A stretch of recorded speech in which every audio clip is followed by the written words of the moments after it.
we are trying to also find ways to have a broader audience so we can also share our discussion for today. So that being said, I'll turn things over to Jason. Thanks, Kyra. Okay, so I'm Jason Lamchak. I'll be your moderator for the discussion today. For those of you who don't know me, I'm a research fellow at the Australian National University College of Law. Our first discussion for Hopia Break is on PhilHealth and OFWs. Anong ambag mo?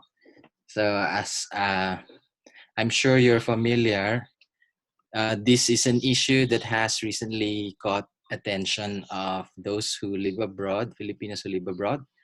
There's been a lot of, shall we say, disapproval among OFWs for this proposal to make all OFWs mandatory contributors to PhilHealth.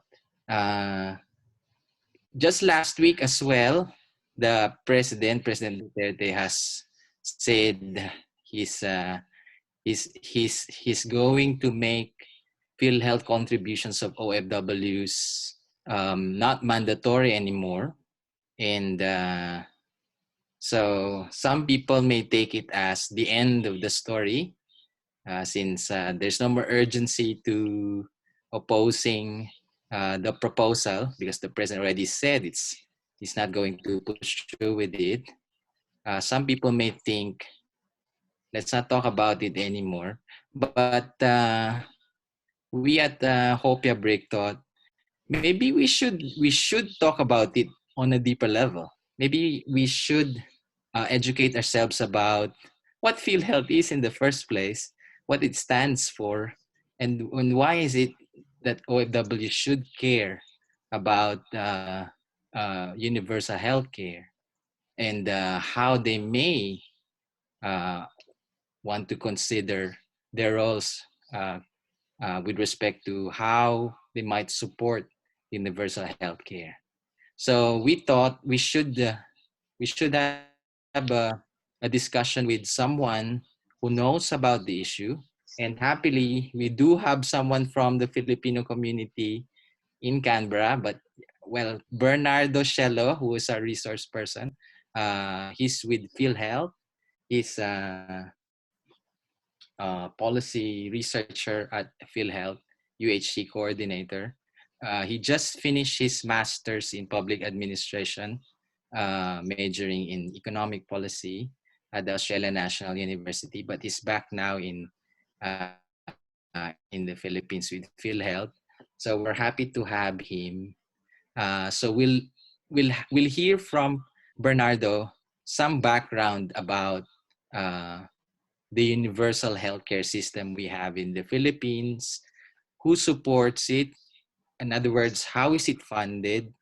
What is the role of OFWs in funding the system? And how else can we think better about how to relate OFWs to universal healthcare in the Philippines?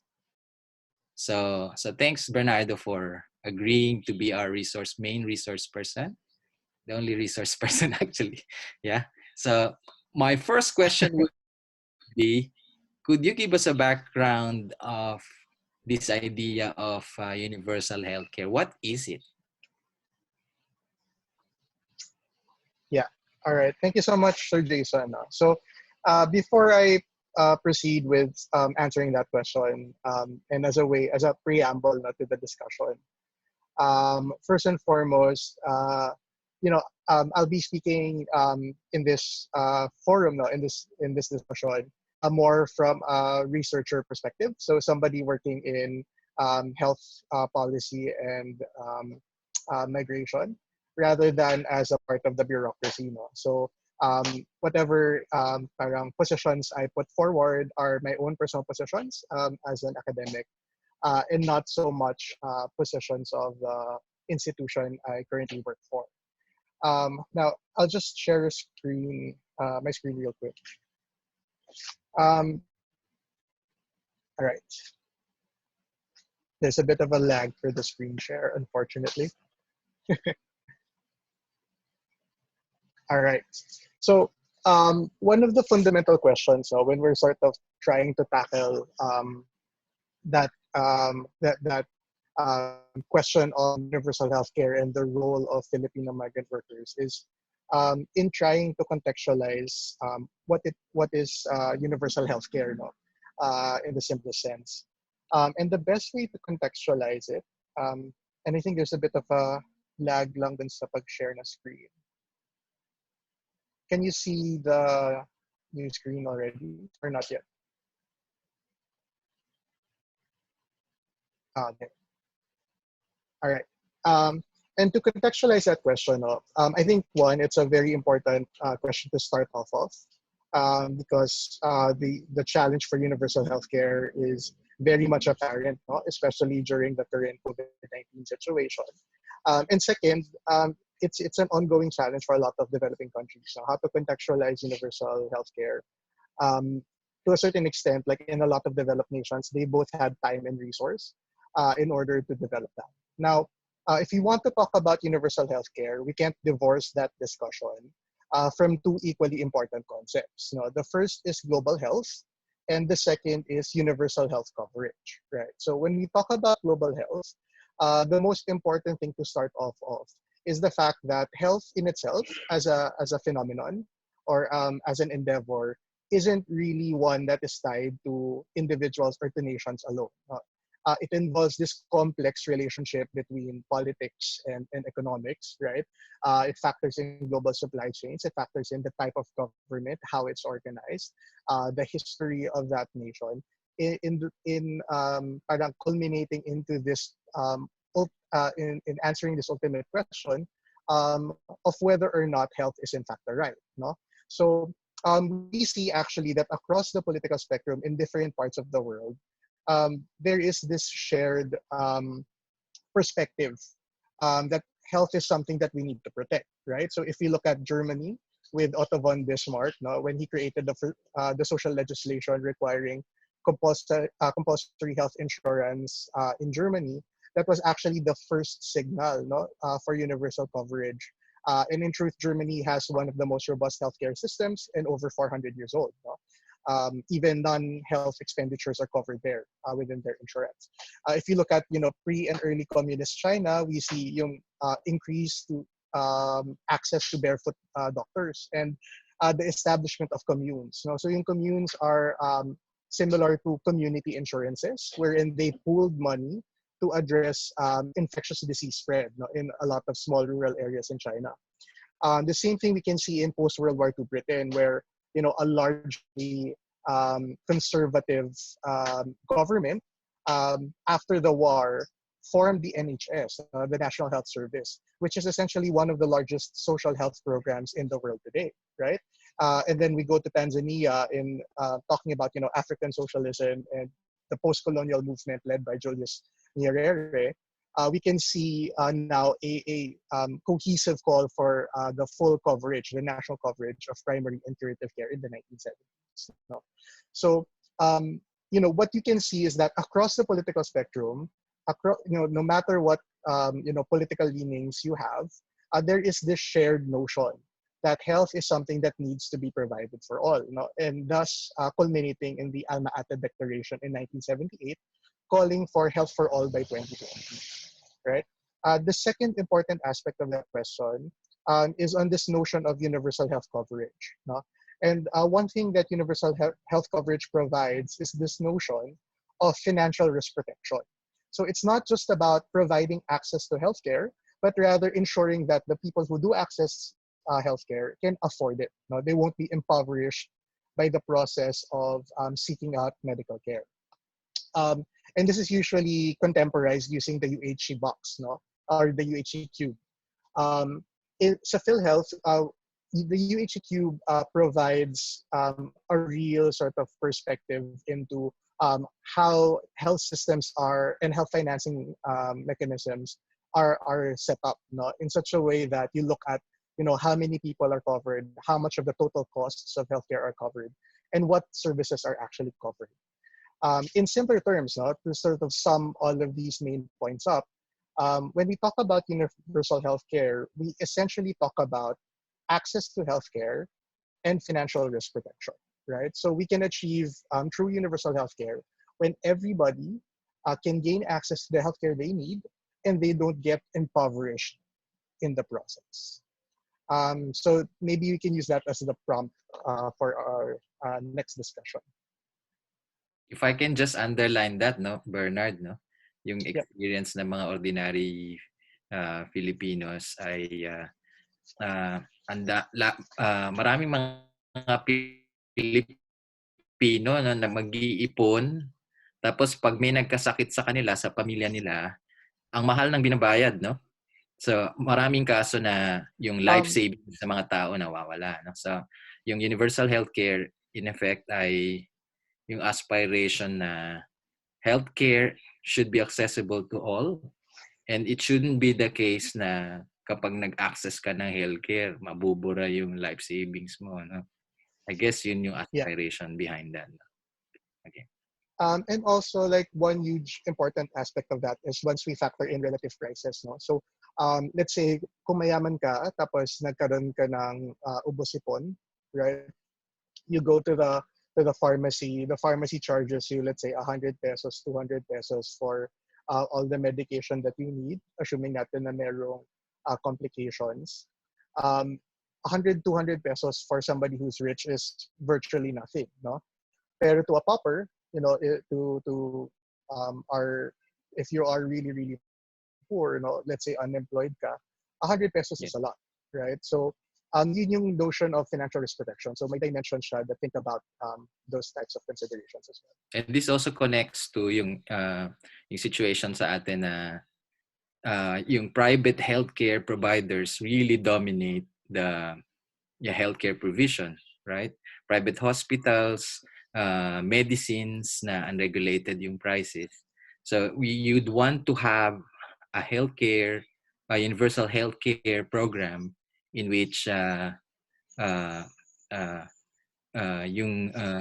yung risk na mahaling binabayaran mo can be sort of managed or minimized, right? Yep. Okay. Exactly that. And later on, as the discussion matures, you know, we'll see what mechanisms are envisioned to address that. So, kanina, di ba, pinag-usapan natin na, you know, despite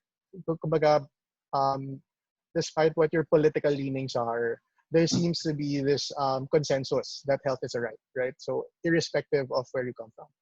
What we can actually see is that where they do differ is in how they approach it.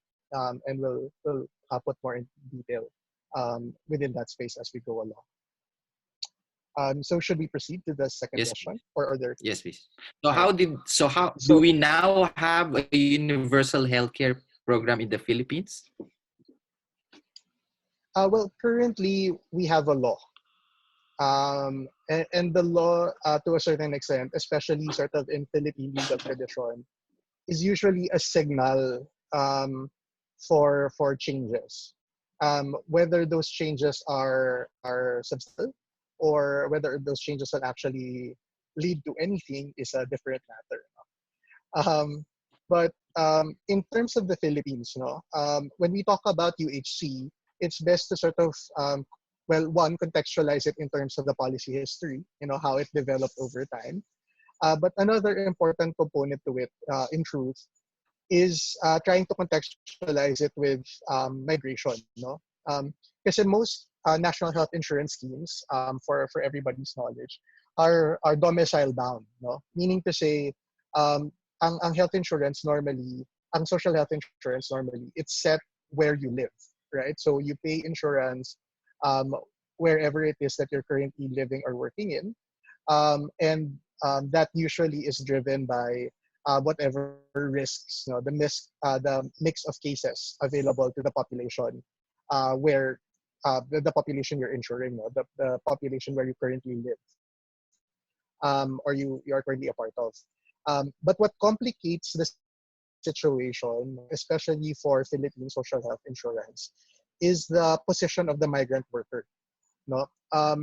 Because when you're talking about, you know, highly productive working age individuals leaving the country to earn an income, you're losing essentially one of the largest bases that you normally rely to when it comes to insurance, no, social health insurance at that. Ang principle kasi ng social health insurance talks about cross-subsidies, the risks, the rich subsidizing the poor, the healthy subsidizing the sick, the young subsidizing the old. No?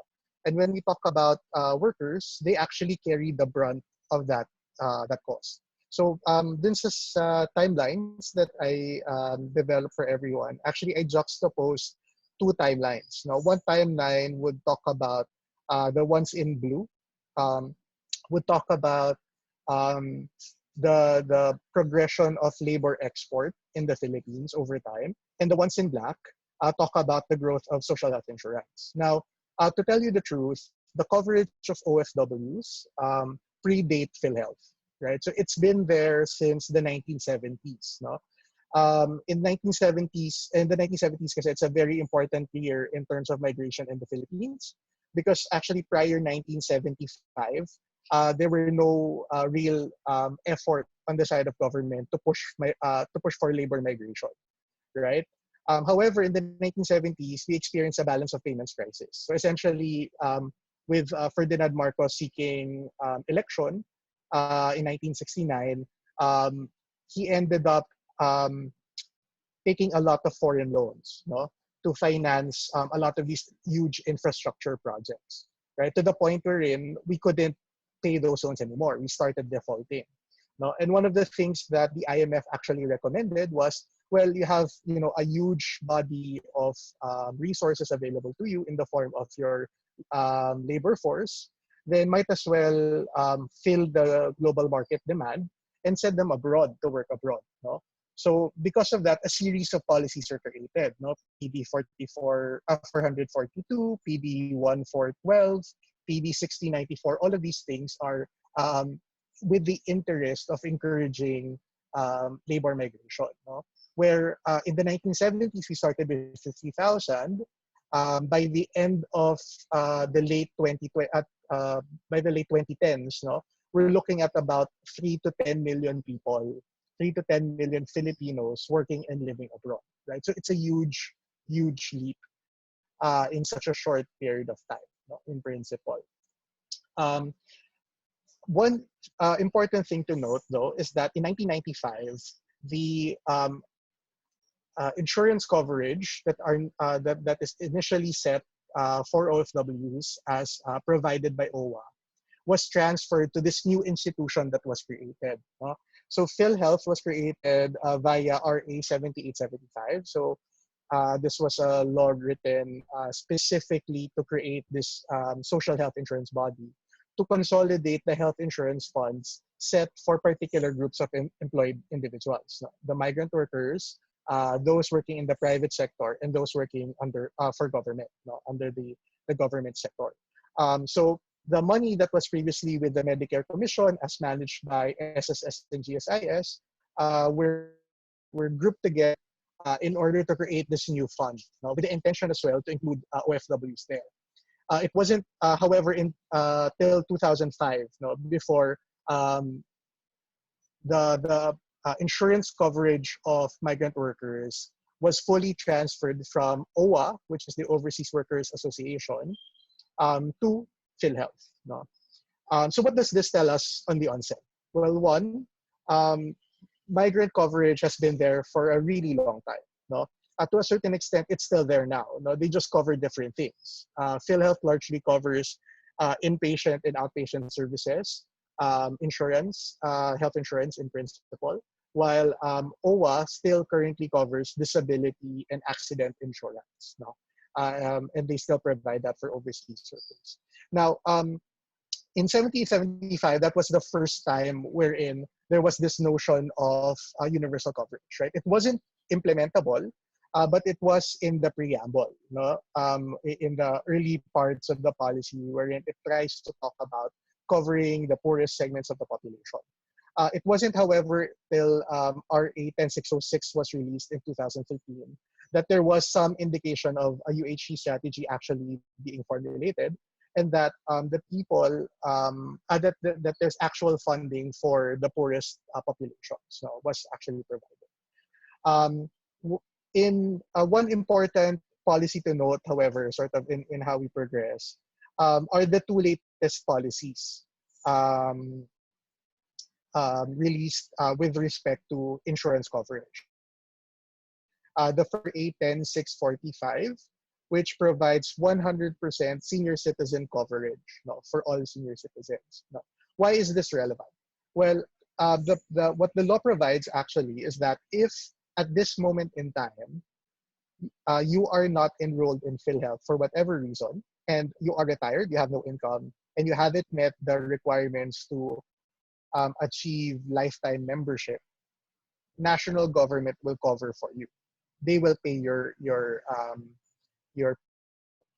right. But that would also include OFWs who decide to retire in the Philippines. So if I'm an OFW, I go abroad for 30 years. I contribute to the health system there and use it based on my own insurance needs. I go back to the Philippines, retire here, spend the last parts of my years here, wherein the risk for higher hospital expenditures is much higher. If I don't pay PhilHealth, it's fine because national government will pay for premiums, right? The second important piece of legislation worth talking about is RA 1122.3, and this was what drew quite a bit of controversy in recent news, no? Particularly in that it required mandatory coverage for OFWs. Actually, mandatory coverage for OFWs has been there since time immemorial, since the creation of PhilHealth. The only real difference is that with RA 1122.3, it required OFWs to pay based on their income, which wasn't there before, right? Now, in terms of benefits, though, this is the same law that required immediate eligibility for all Filipinos. So meaning to say, if you haven't contributed anything to the program, you can still avail of your benefits. No? So may unbundling po no premium from contributions. From premium contributions with the benefit. So as you can see, no, the road to UHC has been a long process, right? And there has been huge iterations and changes over time.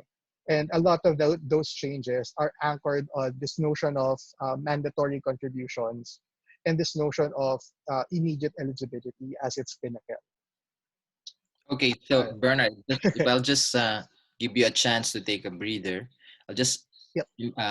emphasize some of the main points that you shared.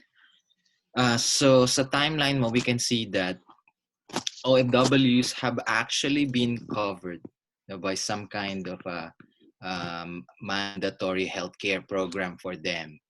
Okay, and this is affirmed in the latest law in RA 1122.3. And also, if I can just emphasize, yung Universal Healthcare Act, that's the Universal Healthcare Act, right? Yung RA 1122.3. Yep, Yeah. that's the one. Okay. So the main thing there is, as you said, in-unbundle yung eligibility from who contributes. In other words, the law says everyone is eligible for universal health care. It doesn't matter whether you contribute or not and how much you contribute. At the same time, the law also said we should have a system to fund universal health care. And one way to fund it is through contributions of members.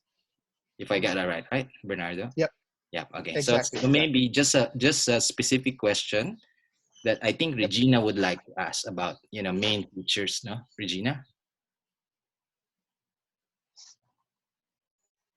I think Ms. Regina, Regina I think you is should unmute. currently on mute. So we've come a long way, it looks like, with the whole concept of universal healthcare, right?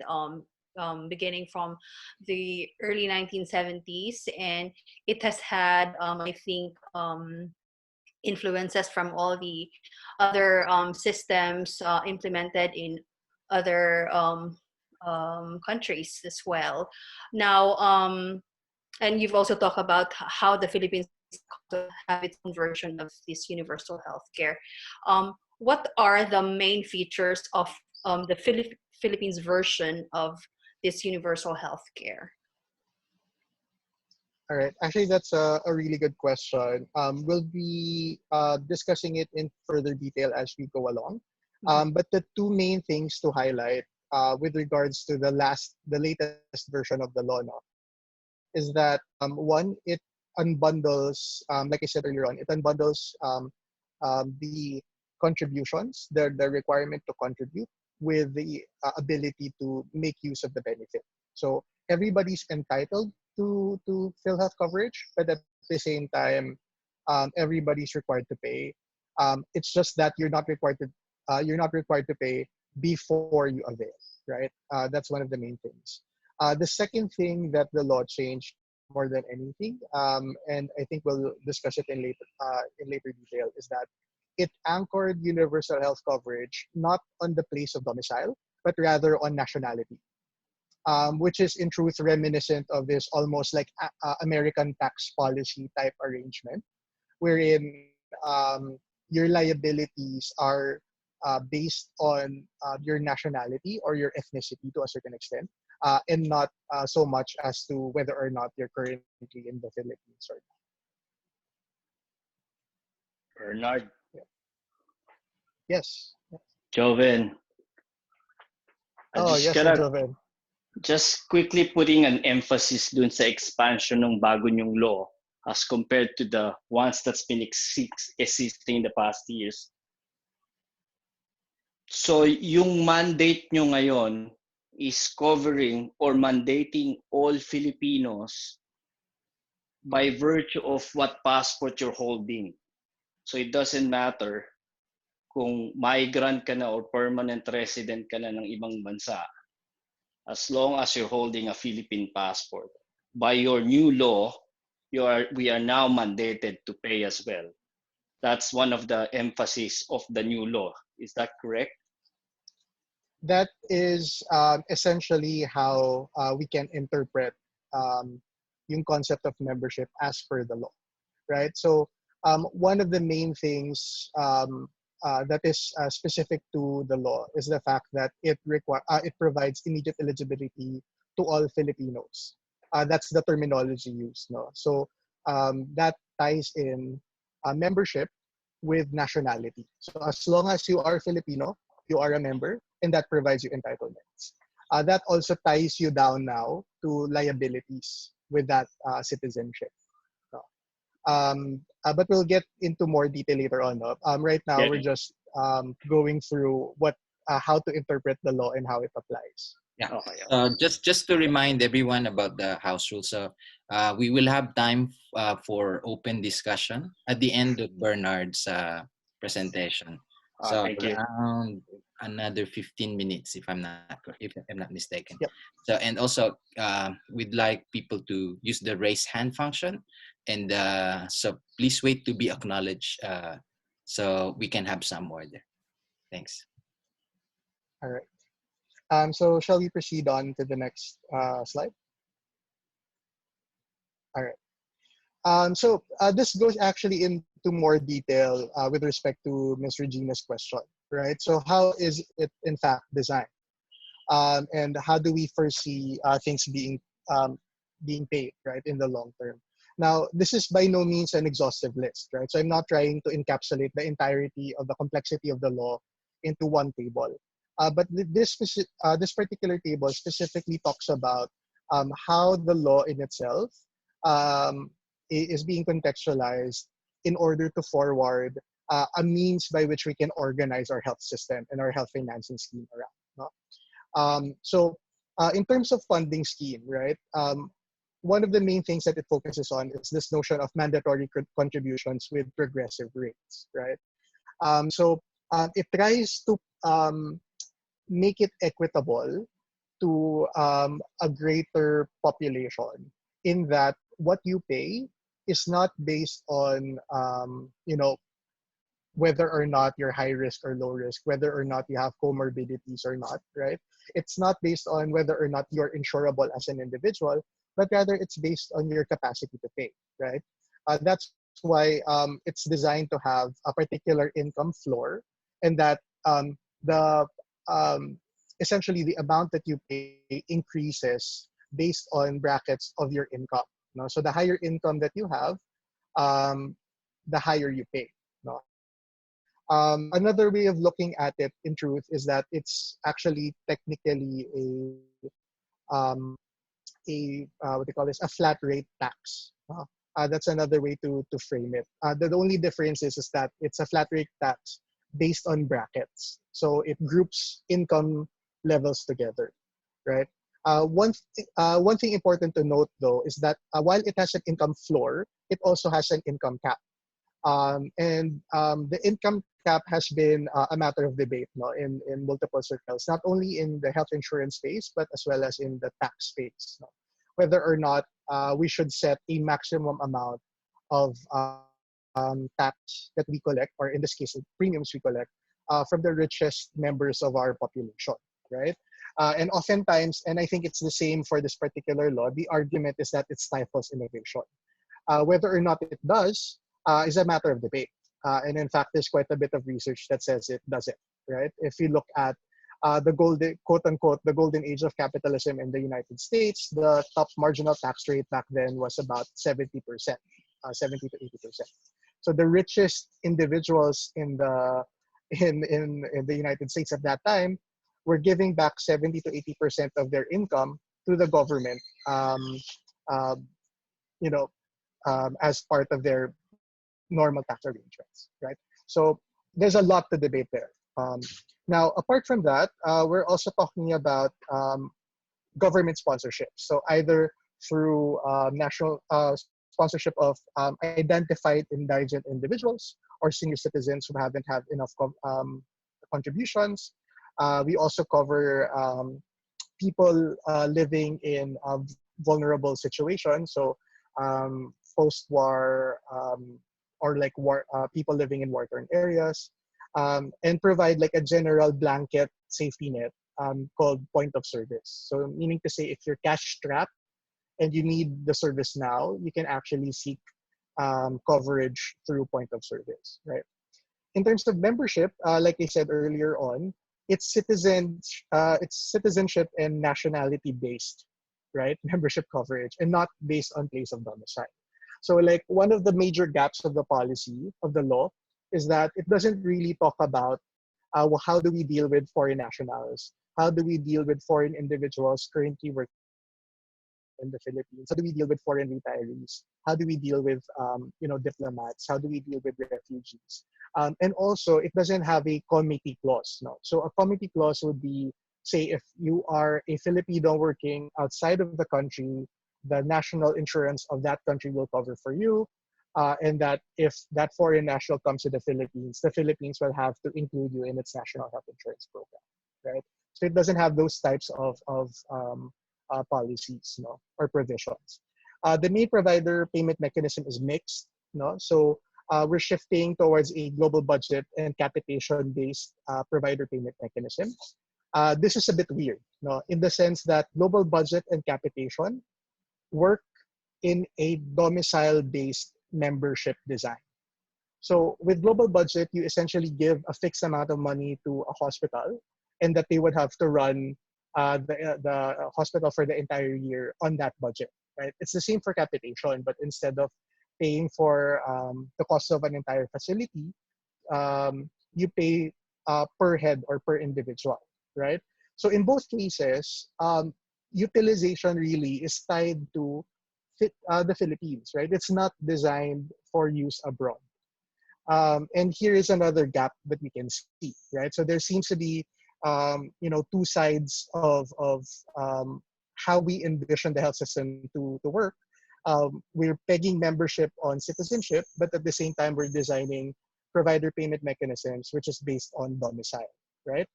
The last few bits talk about, cost containment measures. How do we control for cost? And the idea here is that you have a no copay or no balance billing provision.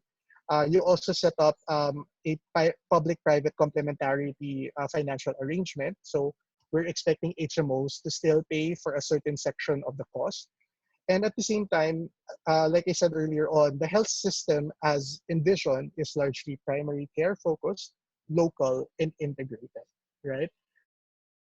Again, runs in conflict with this notion of citizen or nationality-based membership coverage. Yeah. So back to you, Sir Jason. All right. I think Kyra will have another question for you, right, Kyra? Yes, thank you, Jason. Thank you, Bernardo, for that really enriching discussion about the features of the program currently in the Philippines. What I also find really interesting was that historically, the issue of health insurance and welfare funding for overseas workers really predated even the creation of PhilHealth in the context of the labor export economic policy. And looking at the current situation wherein you find really strong reactions to current pronouncements about OFWs being mandated to pay PhilHealth contributions, and then the pronouncement by President Duterte on making it voluntary. Given this, and to help inform our opinions, I would like to ask you to clarify on this point. How exactly does the current law envision its relation to OFWs, both as beneficiaries and a source of funding? And I believe there are certain nuances to this relationship that we must also account for. So maybe you can shed more light on that matter. All right, that's a perfect segue to the next part of the presentation. And as a preamble, I guess, to this next part of the discussion, the main thing that we still need to resolve, and this by no means requires us to create another law, is in how we would envision the National Health Insurance Program relative to you know, migrant workers, not only Filipinos, no, but migrant workers currently in the Philippines.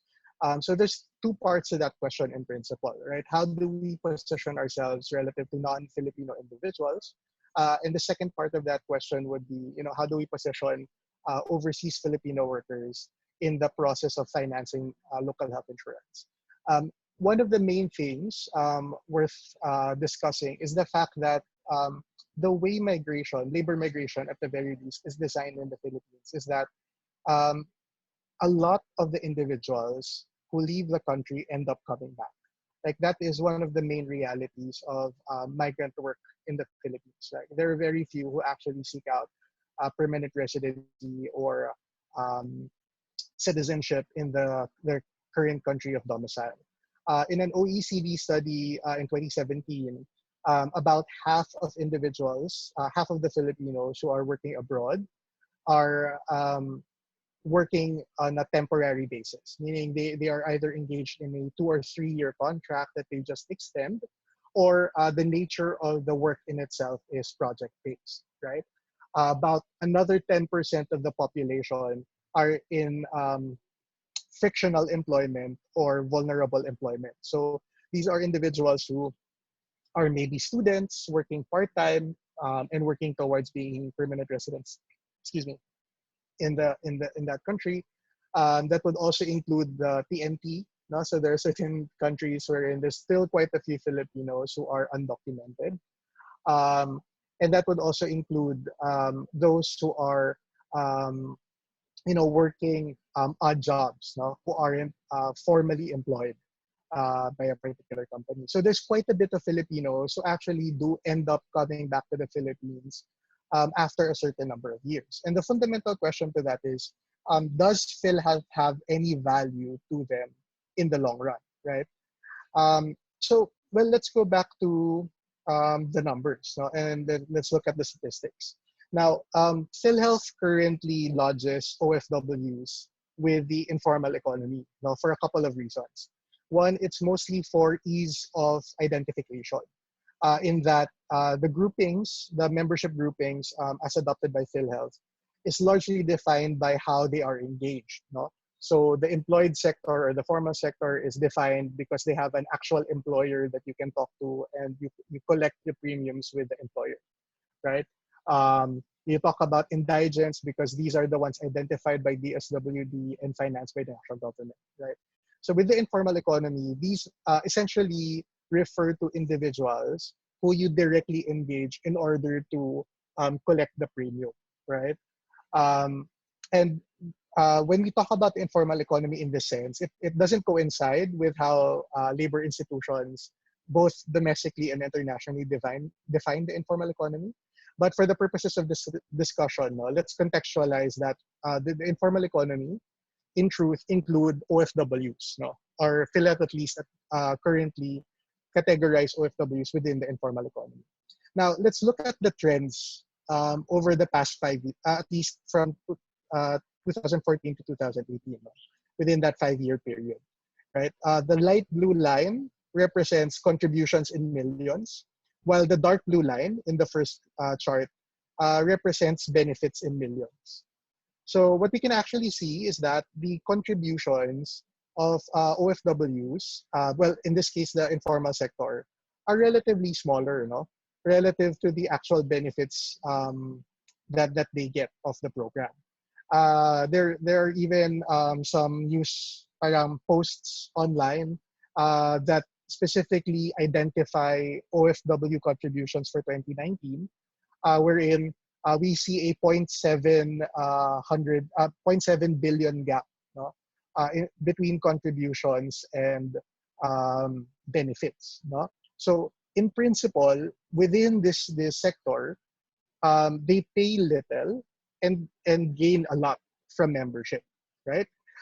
What's provided underneath is the contribution to benefit ratio. And what this essentially shows is the ratio of how much benefit they get off for each peso that they contribute to the program, right?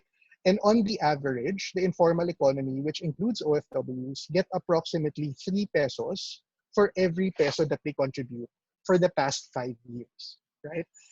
So fundamentally, right, the argument that there is no utility, there is no use for PhilHealth membership for OFWs, to a certain extent, doesn't really hold a lot of water, right? In the sense that if you look at it in totum, the segment actually benefits from other members of the system, right? And we'll get into detail with that later on. What we do need to note, however, is that we need to appreciate this graphic with a bit of nuance, no? Because one of the main things about OFWs is that while we can identify them as a group, we can point out the OFW in the room, we know who that person is. They are by no means homogeneous, right? So people who are in the informal sector in this sense, and people who are OFWs come from a wide spectrum of socioeconomic classes, right? And they have different levels of income. So that's one thing to consider. Another thing to consider would be that rules of health financing differ across countries, right? So there are certain countries that will not allow you to profit off of illness, other countries that would allow you double payment, other countries that would allow you a second insurer, right? So there are certain nuances that need to be considered in that space, right? Now, if the position is that when we're talking about the informal economy, they are largely subsidized by somebody else, right? So they're getting more out of being PhilHealth members than what they actually put in. It's important to look into, well, who actually, contributes to everybody else in the sector, right? Who pays the most? And if we look into statistics of the 2018 statistical trends, what we can actually see is that those who cross-subsidize, those who pay for the health use or the health insurance of other segments within PhilHealth's gambit are the formal economy and the indigents. No? So meaning to say, the brunt of the cost of healthcare in the Philippines, including those utilized by OFWs and the informal sector, are actually carried by those who are domestically employed in the Philippines, so the working Philippine population currently living in the Philippines right now, and the government through subsidies for indigents, right? Okay. Now, Last things to note before we can proceed. First and foremost, um, we need to understand that this discussion on cross-subsidization needs to be analyzed with a grain of salt again. So it's comparing across segments rather than socioeconomic status. No, and that is a huge thing to consider when it comes to social insurance, right? Okay, And if when I it comes to assessing equity. if I can use my my privilege here as a host, Bernard, to Yes. emphasize your point again and to clarify it further, it's quite a remarkable assertion that OFWs are actually at the moment being subsidized by, actually, they get benefits from OFWs and they're putting in much less than what they're benefiting from. So in effect, they're being subsidized by workers in the Philippines, including Yep. indigents, people who are really poorer than most OFWs. Pero Yep. yung data na pinakita mo doesn't really talk about OFWs, just OFWs, right? You're talking really about Yep. informal workers who might include OFWs. Yeah, Yes. who Okay. actually who do include OFW. So within the way PhilHealth categorizes things is that if you are the way they present data is that if you're a land-based OFW, you're lumped together with the informal sector, which does include you know individuals who are currently living in the All Philippines, right. who So are in there's frictional quite employment. some kind of shall we say it, parang hindi desegregated yung data. So we cannot really just point Yeah. to just OFWs, right? Kundi all Yeah. informal workers, including OFWs who are informal workers.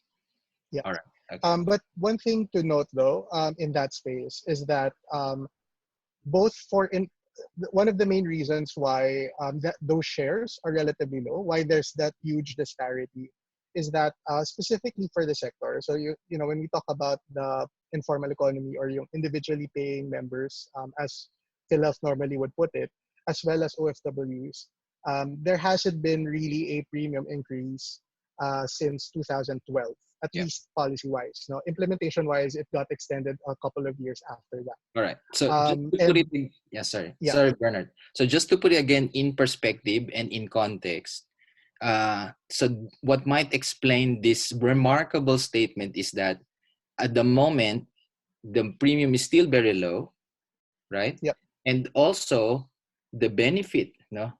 When you say informal workers are getting a lot of benefit, much more than what they're putting in, what benefit exactly are we talking about here?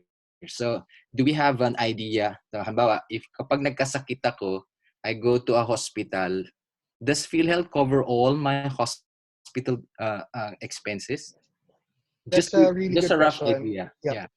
that's a really good question, actually. So one of the unique features, and actually, ito po yung one of the things that PhilHealth or like the Philippines as a country, has found some form of innovation in, is this notion of partial portability, right? Wherein because of the fact that we had this very labor export focused drive, at least in the 1970s, 1980s, there became this notion that we needed to provide some form of insurance that they can use while they're not in the country, right? So in truth, PhilHealth offers something called partial portability, wherein if you do actually get sick abroad, and it's within the cases covered by PhilHealth, which is at this point about 10,000 cases, you can actually file a claim in the Philippines for it. The only real problem here is that as time progressed and health systems matured in different countries, the need for that has been slowly diminishing. That's one. And second, the policy hasn't really adjusted with the times, right? We're in, say, if I'm living in Japan right now, where they have specific rules around, not profiting off of illness, in the sense na um, if I do get a second insurance, it's only supposed to cover for out-of-pocket expenditure. PhilHealth really doesn't have a value for me, right? Okay. But I'm compare assuming, that to, yeah.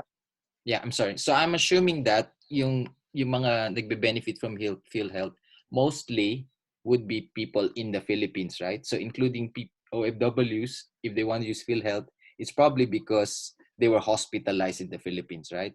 So Well, it's when there are cases wherein people who were hospitalized abroad were able to file a claim. So I would there assume that's were very rare, right? um, it's yeah, yeah, Yeah. definitely. Okay. So It's but so it's my question. more from experience though. If I may note this as a last point before we proceed, um, a huge component of that actually is the fact that um, people don't really know that that particular benefit exists. Okay. So yeah, Yeah, but my question really was, um, in general, what does a PhilHealth cover? Kapag nagpunta ako sa hospital, is it really that substantial? Because I get a lot of anecdotes about, I went to the hospital, I get a little discount from PhilHealth. So they tend to think of PhilHealth as really a discount. Yeah, insignificant in a way, no? Comparatively insignificant. They would say, I'd rather take out a private health insurance kasi yeah, mas that really gives me more security than PhilHealth. yeah. Yeah. First and foremost, I think that's a fair assessment. No, one of the main goals of PhilHealth is actually to increase um, its share in terms of total health expenditure. No? It wants to push down out-of-pocket expenditure. That's sort of the goal of any social health insurance firm. That said, though, we have to contextualize benefits in terms of actual contributions, right? And in reality, if you're talking about insurance, um, a 2,400 premium for a year, paying 2,400 pesos a year for yun yung lowest bracket right now. Well, lowest bracket last year prior to the law, will allow you to access anywhere between a minimum of, um, a maximum of about 30,000 for standard medical rates and 70,000 for surgical rates, and can allow you access to something called Z benefits for catastrophic cases, which can go up well above 500 or 600,000 pesos per case with a fixed copay or a no copay arrangement. Um, is a pretty good deal, in my opinion. So um, we have to contextualize that question in terms of how much contribution are we actually asking for Yeah. relative to the benefits that are being promised, as well as I guess to the level of income. So if let's say I'm earning 100,000 or like 60,000 pesos a month right now, and I decide to go to the most expensive hospital in the Philippines, let's say I go to Asian Hospital or St. Luke's, PhilHealth contribution will be very low, right? But in certain hospitals, especially in government hospitals or these district level 2 hospitals, PhilHealth covers about in some cases, 80 to 90% of the total income of the hospital already. And that is pretty substantial. So um, to a certain extent, it's true, but we need a bit of nuance in trying to appreciate um, those questions. Thanks for that, Lisa. So Yes, if I can just extract one more, sure. inference from that statement. So as you said, it's important to take note of how much people are contributing into PhilHealth when we're considering how much PhilHealth can give. The second thing is that we should consider is uh, how strong our public hospitals are, no? How attractive they are, Sure, right? Because if sure. our public hospitals that do provide cheap medical service the quality of the service there is not as attractive as private hospitals, people will still be forced to go to private hospitals, and since the service there is expensive, PhilHealth benefit would be insignificant, right? So these are Agree, two things, agree. right? Okay. So maybe we Yes. can proceed to the last part of Bernard's presentation. So Kyra's question.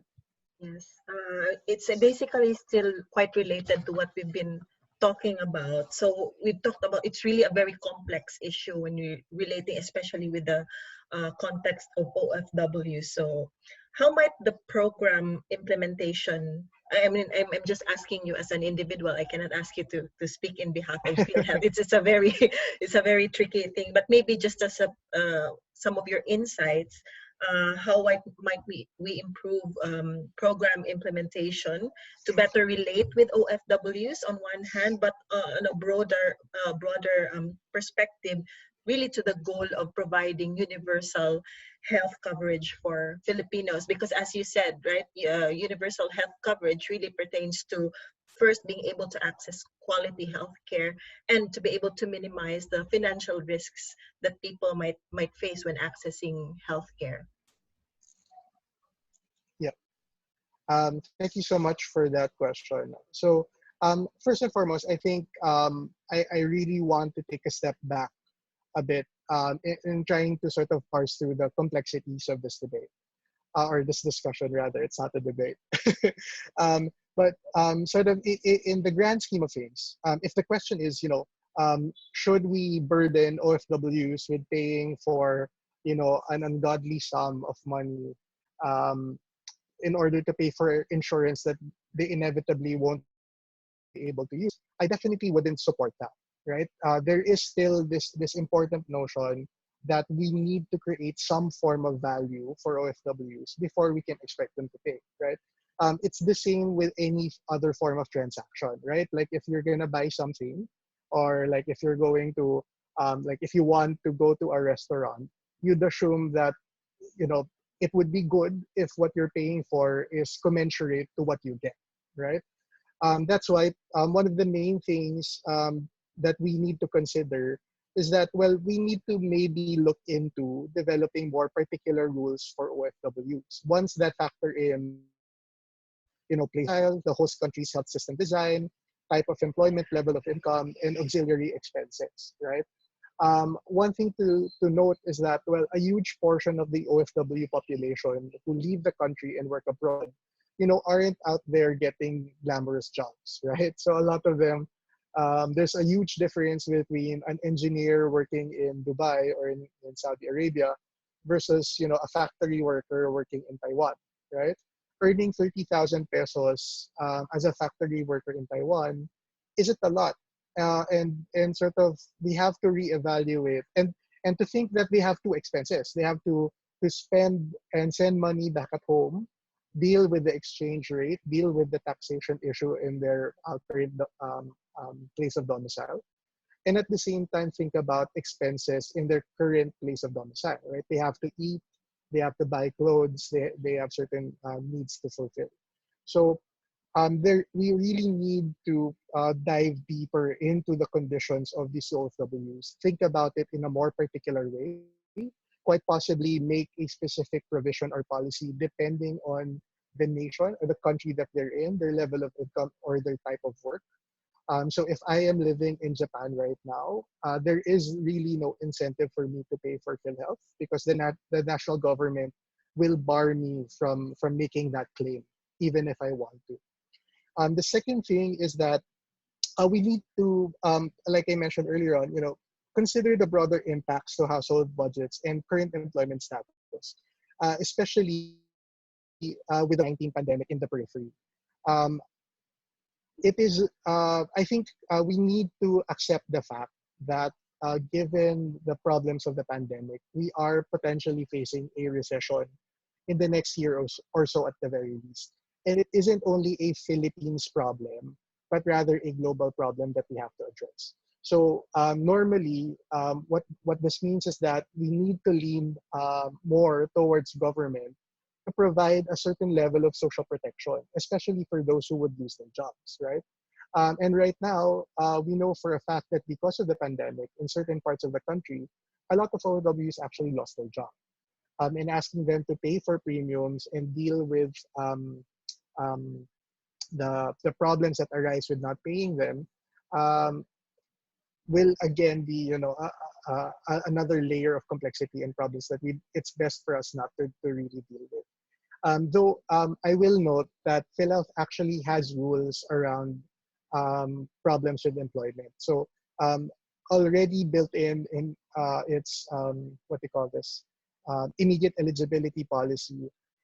If you are unemployed, there are ways by which your penalties will be excused, right? So if you're unemployed during the period of time that you can pay, you're not really expected to pay, right? And the last bit in terms of short-term recommendations is to develop incentives to encourage membership, right? Like I said earlier on, it's really hard to sell a product that has no value to or little value to the individuals, whether or not that's real or not, whether or not that's perceived or actually experienced, right? What we were talking about earlier on is that, well, apparently there is some use of the insurance to Filipinos, especially to OFWs, but that's not the perception. And to a certain extent, we need to address that perception, right? Um, we need to explore, potentially setting up business abroad, looking towards accrediting facilities that can provide utility for members outside the Philippines, say in areas wherein you have huge Filipino communities. If you can accredit a facility there to provide certain types of services for OFWs that would fit their occupational needs, then that would make a whole lot of sense for them. No, occupational health needs, rather. That would make a lot of sense for them. Once value is seen, inevitably they're far more likely to self-regulate. No, we don't have to force anybody to pay if they themselves see the value in paying. In terms of long-term recommendations, though, and I think this is where we go back to one of the points that Sir Jason raised at the start, right? How do we deal with the law? And the thing is, with the pronouncements of the current president saying that he would much prefer OFWs to be treated as voluntary members, there needs to be an extensive assessment of the current Universal Healthcare Act in order for us to recontextualize what that would mean for the overall design of health financing in the Philippines.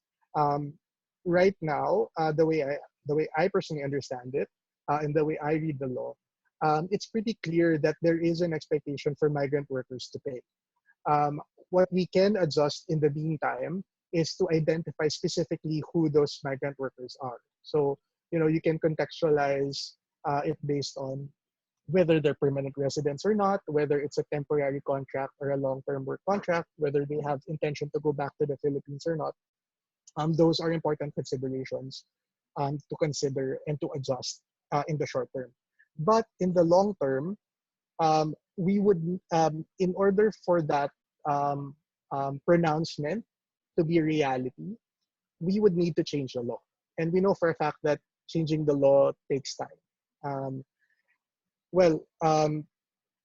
In order to sort of address the problems that we're seeing right now, I have laid out a couple of recommendations. The first of which is to make premium rates more equitable, right? Not remove premium tables in the law altogether, right? On one end, setting premium rates in an insurance company, even in social insurance companies, require real-time data. It requires an assessment of the current country's fiscal situation, the current country's risks, right? And putting a rigid premium table on the law doesn't really help that. It doesn't allow the organization to adjust based on those needs, right? The second thing that we can adjust in terms of the premium rates is to lower the flat rate, so not make it 3%, maybe peg it at 2.5%, similar to how Australia designed it, but remove the cap. And again, similar to how Australia designed it. So the basically like following how Medicare works in Australia, it's an additional amount or additional percentage, a flat rate on top of your income that you pay directly for health to cover for health costs.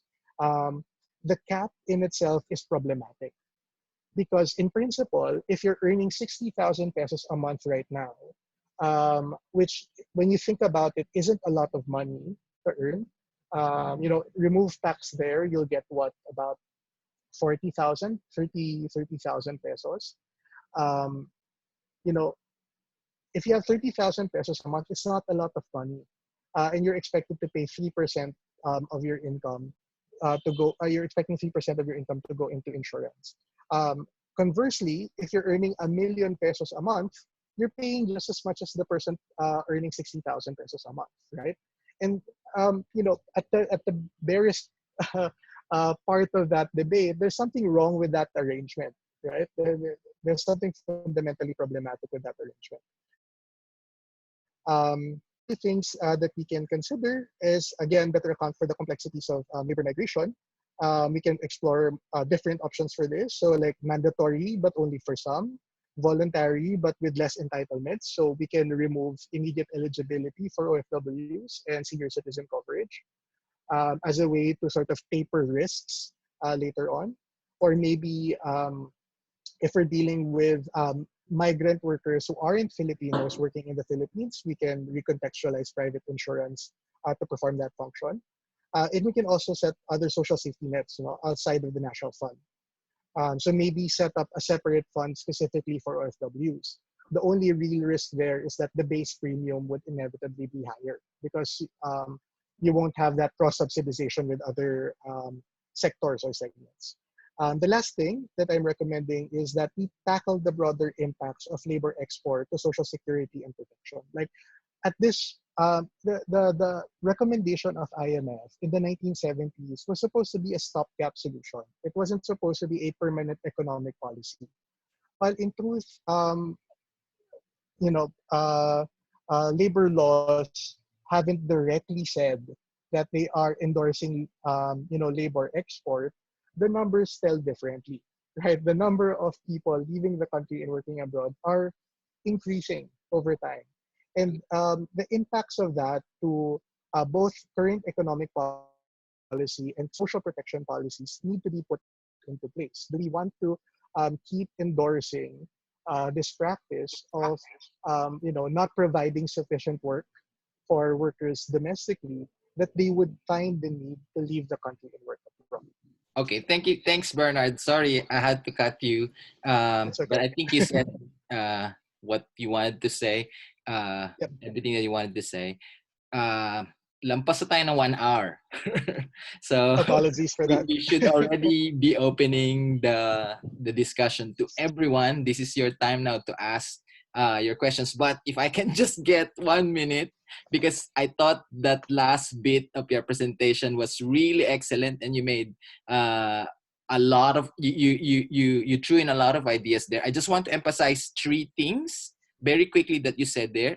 First is President Duterte said he wanted OFW contributions to become voluntary from now on. The thing that I got from the last bit of your presentation is, sorry, that seems to require a new law to put that into effect, because the law as it exists now says OFWs really need to be contributing compulsorily.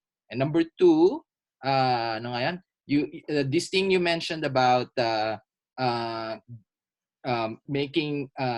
changing the system so that there's some incentive for OFWs to buy into the program. Just a short comment. I think that would be a hard thing to do, at least for OFWs who are already covered by universal healthcare in the countries where they are, right? There is no incentive, zero, for them to enroll in some other universal healthcare coverage if they're already part of the universal worker coverage where they are, like in Australia. And then number 3, this really blows my mind. You said the law as it exists now puts a cap on the contribution. Something like, did you say 30,000? 60,000 for this year. 60,000. Okay. Yeah. A big deal. And it will go up to about 100,000 by 2025. Okay, 60,000, 100,000 to 2025. A big deal for probably people like me, but peanuts for millionaires, right? So in effect, we're saying for people like the Lopezes, the C's, no, will just have to pay 60,000. Okay, I think that's unfair. And if only we remove that cap, In Australia, we don't have that cap, as you mentioned, right? If only Yeah. we remove that cap, baka OFWs might say, sige, okay na kami sa 3%. Kasi baka yung 3% ng mga Cs, ng mga Lopezes is enough to fund the whole program, right? Just Yeah. make sure you collect from them first. Okay, so now we're opening the discussion to everyone. Just raise your hand and I'll acknowledge you if you have any questions.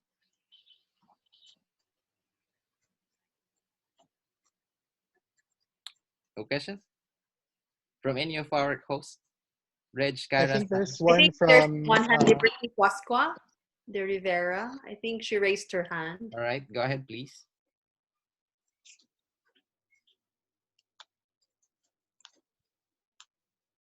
Liberty?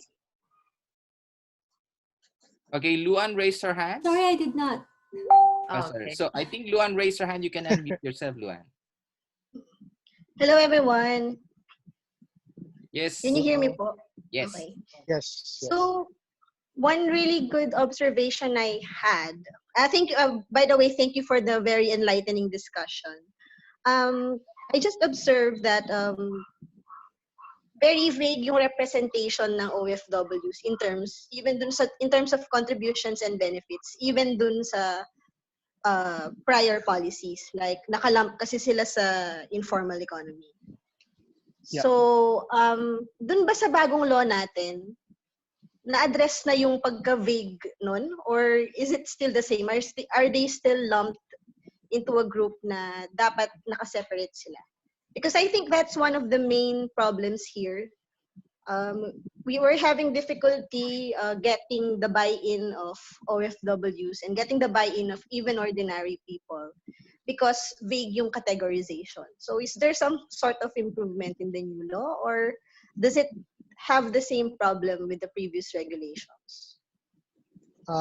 Okay. So in terms of so two-parter yung question. No? The way that a particular bit of information was presented, the reason why it was formed that way is because I wanted to use essentially data that you can access right now. So the data that I got that all from was the annual report of PhilHealth for the past 5 years. No? But currently, PhilHealth actually kaya niyang i-identify whether or not the individual is an OFW or not. And like I said, one bit of information that is currently circulating itself on Facebook is that they actually extracted the share of overseas Filipino contributions versus overseas Filipino benefits. And for 2019, allegedly, PhilHealth collected 1 billion pesos, but paid out 1.7 billion pesos for the same population.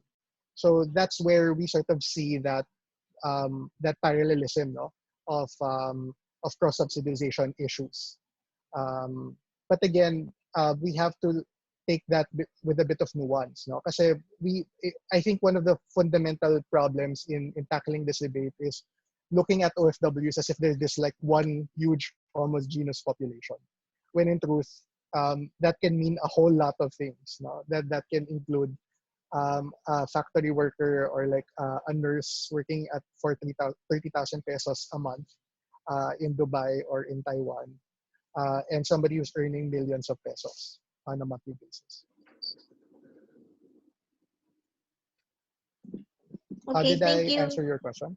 Yeah. Yes, maybe just out of the back of my mind right now, if there should also be maybe a schedule of fees for like sub-bracketing under, if that's possible, sub-bracketing under each category. Like if we categorize OFWs, there's like some sub-bracketing under that as well.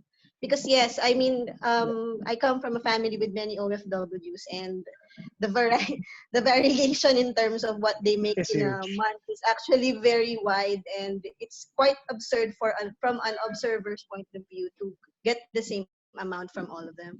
Yeah. And thank you for answering my question. No worries. Do we have any more questions? I think there's one on the chat group. On the I chat. think that, yeah. I think there is someone sent it's Yeah, it's Doc Raymond. Hi, Doc Raymond. So Doc Raymond's question, I'll just read it out. As a long-term solution, will lowering the flat rate really be enough to convince OFWs to pay? Should a tiered mechanism based on income be implemented for OFWs based on migration status and work status? On what that lowering the tax rate is sufficient, or the flat rate rather is sufficient. It just makes it more equitable to a certain extent, right? Asking somebody to provide pay 5% of their income by 2025 is a bit much. Some might say, especially if you don't perceive yourself using that benefit anytime soon. That's why we need to couple that with efforts in making the insurance more valuable to them. That's why I was recommending, and if anything, one of the main things that will convince OFWs to pay, in my opinion, is shifting towards full portability. Being able to use the insurance outside the country in real time for hospitals and for clinics and for medication that they would need in their country of domicile. That's the only real way for us to create value for the OFW.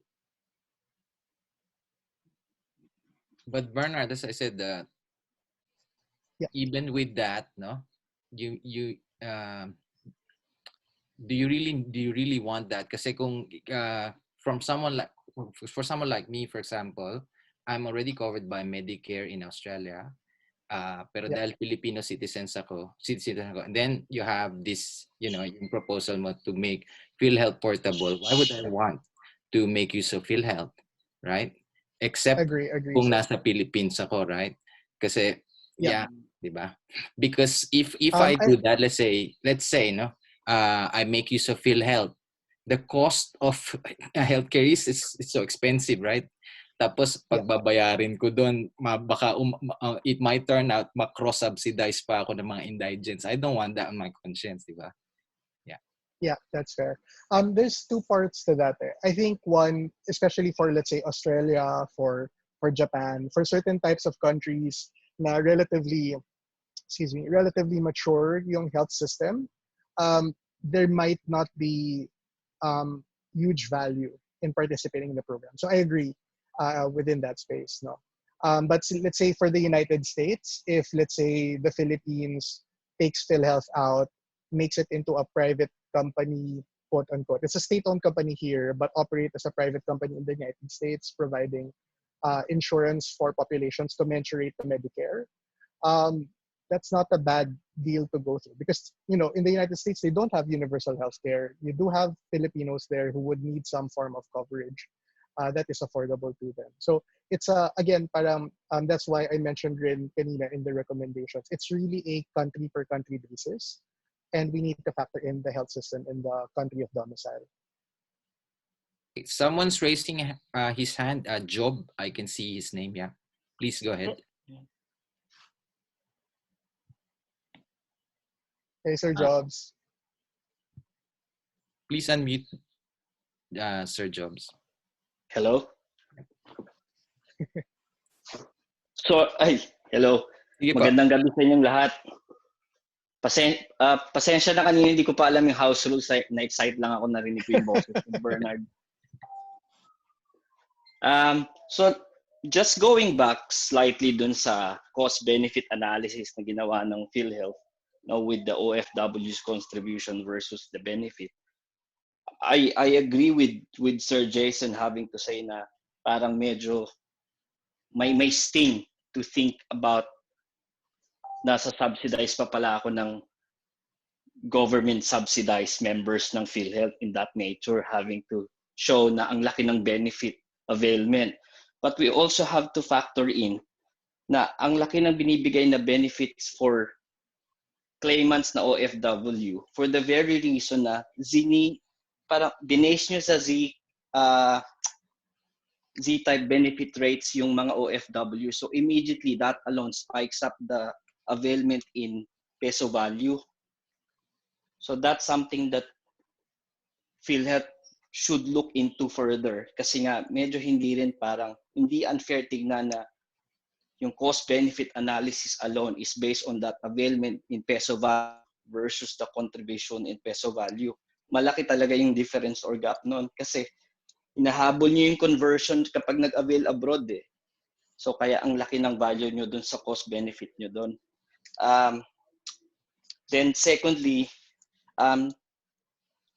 gusto ko rin lang sanang i-emphasize yung you really have to look into on how you can appeal to overseas Filipino abroad. Kasi ang unang appeal nyo talaga is social solidarity eh. But at the same time, you're forcing people abroad with a specific amount on that social solidarity, which is going to be difficult and challenging for PhilHealth to do.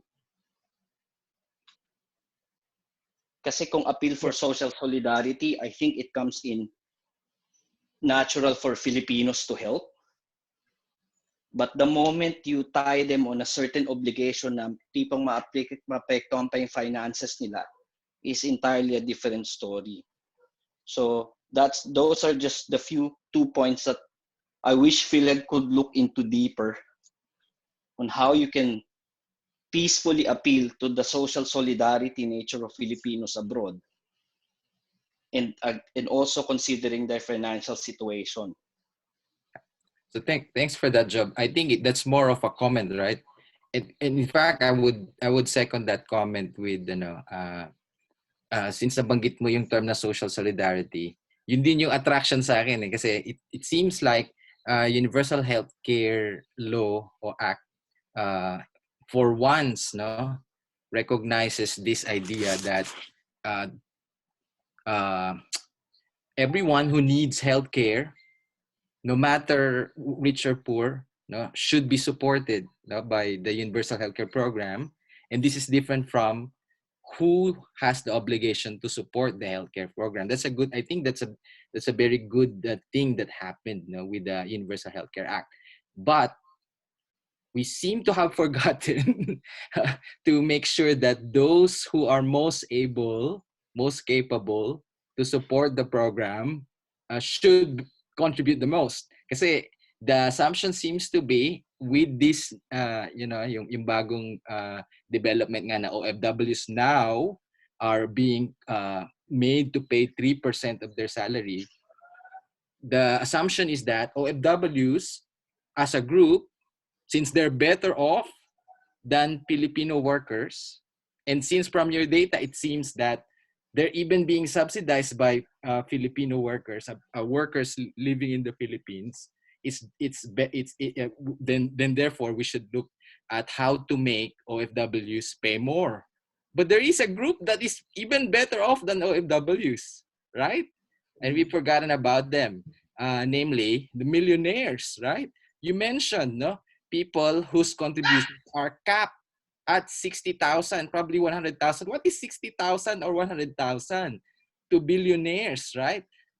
Who are the best positioned to evade taxes, right? So that's one thing. So the other thing is that OFWs, it might seem, are better off than workers who are based in the Philippines, but they're already overburdened. We should also think that dahil maliit lang yung benefit ng PhilHealth, okay?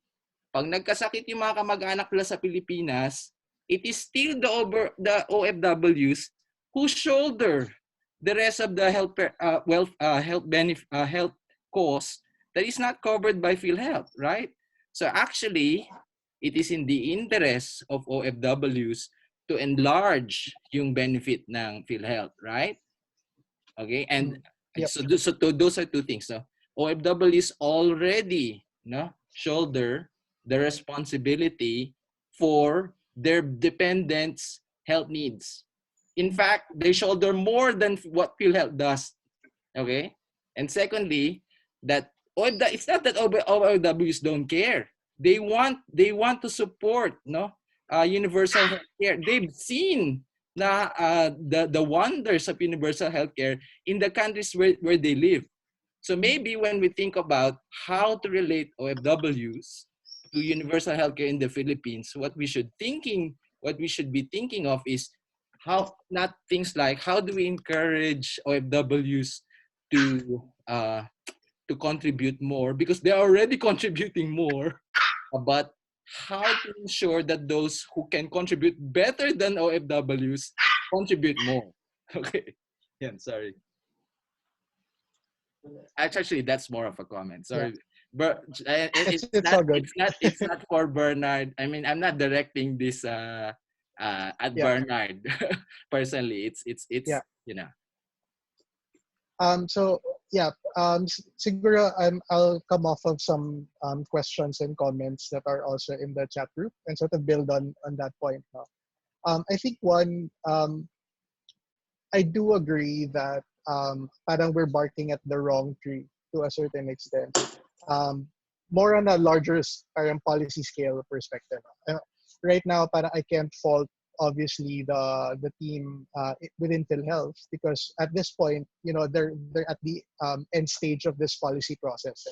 They're the ones dealing with operationalizing what um, you know, congressmen and senators put into paper way back in 2017, 2018. And while yes, we had huge um, inputs in how those things are shaped, not all of our recommendations were put in. And one of the main things that I think ran counter to you know, the immediate fiscal interests of PhilHealth is this notion of the cap, right? Right now, I think we the reason why I'm saying, you know, we're barking at the wrong tree is that, well, the law actually can be improved in such a way that it can be far more equitable for people in the long run, right? And asking um, you know, asking you know, people with income, those who can actually afford to contribute more into the program, to contribute more, isn't an unusual thing, right? And the notion that it will, you know, impede innovation, that it would stop industry from growing, these are really old, antiquated notions about how economics works that don't really hold water now, right? When we're looking at data. Um, so there's a couple of questions lang po. Would you want me to read them, Sir Jason? Yes, sure. It's a chat group. Yeah, sure. So there's a question from Kim Pasete. At present, how does the payment mechanism for OFWs work? And how would it change under the supposed mandatory contribution scheme? Is it like a deduction from the monthly salary to be remitted by the employer? Or are OFWs responsible to pay for contributions themselves? All right. So two ways. This happens two ways. For C-based OFWs, since their employer is domestic, so their employer is in the Philippines, they're just subcontracted to work in ships that go out to sea.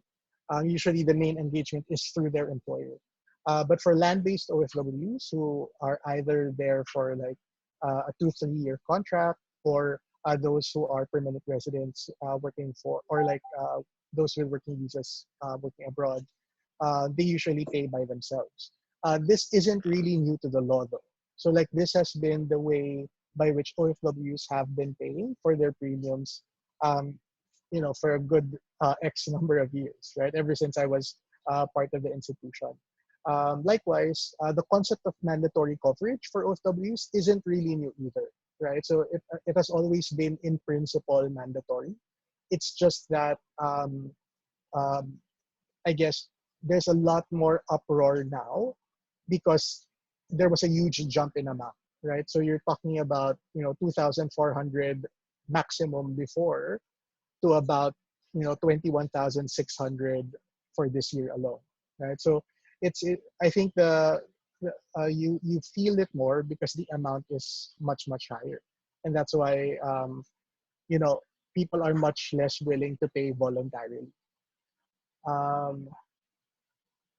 There's also a question from Doc Raymond. This Sorry, was partially. Bernard, I'll just interrupt you here to say that we're way beyond time, so we still have questions. So we can. So Bernard, you can probably spend 5 minutes if you want me to read all the questions for you and then briefly answer them. Is that all right? Sure. Okay. Yep. So we have a question from Eric. I'll just read it now. Thank you for the lecture. I believe it is high time that all Filipinos realize and experience the beauty of UHC and that it can be fully realized unless all Filipinos contribute following equitable payment schemes. We just need to make contributions equitable across different levels of salary. Or if those experience the beauty of UHC abroad should be the ones who actually help push for the realization of this in our own country. More of a comment. Thanks for that. So Eric Yasai, with all due respect, sir, it is in the interest of OFWs once UHC is fully implemented because your relatives will not ask for support on OFWs abroad once it's fully implemented. Another comment. Kyra, really good comment. From Emerson, this is a question. Thanks for the presentation, Bernard. I just like to ask if there's a serious consideration to rethink the funding scheme. I guess consideration by government, right? Kyra, maybe we can wrap up now. Okay, go. So I think there's just one question, and you have 3 minutes to answer that, and then we'll wrap up. No, can I just ask one question? Oh, sure po. Okay. Should I answer? Or maybe a comment. It's more of a comment siguro. Kasi we're talking of universal health care, but we forget also the issue of privatization of most of healthcare, in the Philippines, facilities, even the medicine. Because unlike in Australia, for example, the government puts a cap or, regulate the prices. Pero in the Philippines, that's why siguro yung marami sa mga OFW did rather pay, sinasabi nila, mas gusto na lang nila magbayad ng insurance, di ba? Kasi if they get into, pagpupunta sila sa isang private hospital, halos wala silang nakukuha sa PhilHealth. So, in a way, we're talking about universal healthcare without tackling the issue of privatization of healthcare. Parang ano yata, parang may parallel world na nangyayari. So, I don't know if, I know it's beyond the law, but I think it's an important discussions. There should be a discussion to take place of what to do with the issue of privatization of healthcare in the Philippines. Okay, so I think that's more of a comment, Bernard. So you have just one question and maybe, last words. So you have 3 minutes. All right. Siguro, in response po doon, I'll respond first to Mami Sai's comment. On one end, like I do agree. Like the other half, because much of what we talked about today really focuses and drills down on health financing. That we're talking about the demand side of things, right? And how we finance demand. On the other side of the equation is the supply side of things, right? And how essentially how we set up the system in such a way that we can provide, the type of services for the costs that we find them reasonable for the population that we want to cover. So it is a part of the discussion that we need to get into. One thing that I would note, however, is that one of the main reasons why a lot of, like if you look at Korea or Japan, the reason why they can really control for those prices and really push them down is that their insurer is really, really powerful. There's quite a bit of money that goes into the insurer. And, the more market power you have, the greater your ability to actually control the prices at the consumer level. So if the experiment works, right? If let's say we do actually end up going towards a global budget system and a capitation system, even private hospitals would have to become more efficient with how they design their health systems, and that they would need to meet prices at the level by which government is comfortable paying for it. One of the main reasons naman po kasi kung bakit mahal sa private hospitals right now is because there's quite a bit of monopsony power on the side of doctors. And there's quite a bit of monopoly powers, or at least oligopoly powers, no, on the side of hospitals, wherein they capitalize on information asymmetry. Most patients don't really know what type of services they need. Kakailanganin ko ba ng X-ray o hindi? Kailangan ko bang magstay ng 1 extra day sa hospital or not? All of these things, in principle, are within the control of the current market. No, by market I mean by hospitals and by practitioners, and that's what really drives the prices up. Having a strong insurer can help depress those prices at levels by which they can be afforded by people. So yun rin po yung parang main backbone as to why it's important for us to consider how we position, these types of government institutions in the grand sort of scheme of things. In response na lang po siguro to Sir Emerson's question, is there a serious consideration to rethink the funding scheme? If the question is in terms of like, do I know as an employee in PhilHealth whether or not they're having discussions on, adjusting the premium rates and so on? To be honest, I'm not privy to it. I think some of the participants, and I can see in the list of participants, Sir Oskit Abadu, who's the current VP for member management, as well as I think Sir Ringo is still there, who's the main policy writer for OFWs. They probably would have a better position in terms of whether or not we would reconsider the current funding scheme. But if the question is more towards, should we reconsider the funding scheme? To be honest, at this moment in time, I'm a bit torn, right? The law is relatively new. No law really is perfect. So I don't really see the value of, restructuring the entirety of the law to change 1 or 2 provisions. We need time to really see how everything will pan out. But we can adjust implementation. We can take certain liberties, taking into consideration equity considerations, taking into consideration the fact that we're in a pandemic situation, taking into consideration that we're entering a recession, probably entering a recession in the next few months, in how we implement social policy moving forward. And I think that's where it matters the most. Ayun po. All right, so we come to the end of our discussion. Jason, I think there Thank you is so much. one last comment from Berlin on the FB live stream. I see. Can you go ahead, Sai, and read it out? Well, from Berlin Guerrero, this is the comment. OFW's contribution to PhilHealth is very small compared to their contribution to the economy through the remittances. So they should not be seen as small contributors only, but perhaps the issue here is the Philippine health system itself, which, because of privatization and the decrease of allocation in the national budget, the forces of profit prevails over social justice. At the back of the mind and at the heart of the OFW is free healthcare and services which the present government denies. Please comment.